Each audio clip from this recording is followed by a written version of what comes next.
Good morning, everybody. We are in the middle of a tough fight to get our economy growing faster so that businesses across our country can open and expand, so that people can find good jobs, and so that we can repair the terrible damage that was done by the worst recession in our lifetimes. Today we received some encouraging news. Based on today's jobs report, we've now seen private sector job growth for 10 straight months. That means that since January, the private sector has added 1.1 million jobs. Let me repeat, over the course of the last several months, we've seen over 1 million jobs added to the American economy. In October, the private sector has added 159,000 jobs. And we learned that businesses added more than 100,000 jobs in both August and September as well.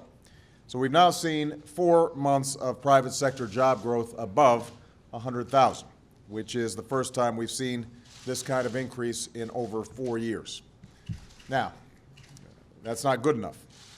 The unemployment rate is still unacceptably high, and we've got a lot of work to do. This recession caused a great deal of hardship, and it put millions of people out of work.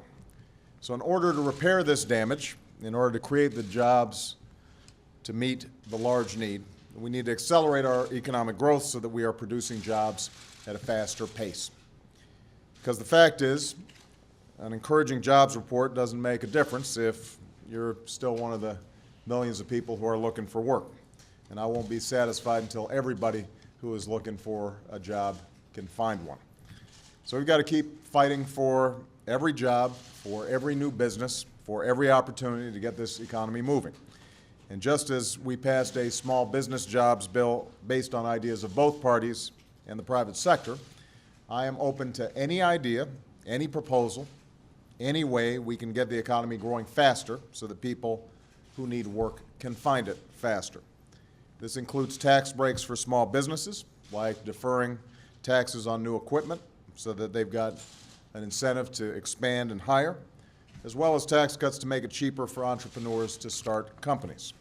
This includes building new infrastructure, from high-speed trains to high-speed internet, so that our economy can run faster and smarter. It includes promoting research and innovation and creating incentives in growth sectors like the clean energy economy. And it certainly includes keeping tax rates low for middle-class families and extending unemployment benefits to help those hardest hit by the downturn while generating more demand in the economy. It's also absolutely clear that one of the keys to creating jobs is to open markets to American goods made by American workers. Our prosperity depends not just on consuming things, but also on being the maker of things. In fact, for every $1 billion we increase in exports, thousands of jobs are supported here at home. And that's why I've set a goal of doubling America's exports over the next 5 years. And that's why, on the trip that I'm about to take, I'm going to be talking about opening up additional markets in places like India, so that American businesses can sell more products abroad in order to create more jobs here at home. And this is a reminder as well that the most important competition that we face in this new century will not be between Democrats and Republicans.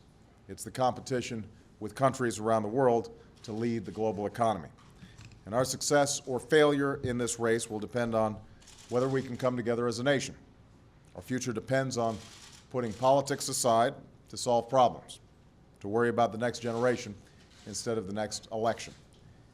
We can't spend the next 2 years mired in gridlock. Other countries, like China, aren't standing still. So we can't stand still either. We've got to move forward. I'm confident that if we can do that, if we can work together, then this country will not only recover, but it will prosper. And I'm looking very much forward to helping to pry some markets open, help American businesses, and put people back to work here at home during the course of this trip. Thank you very much.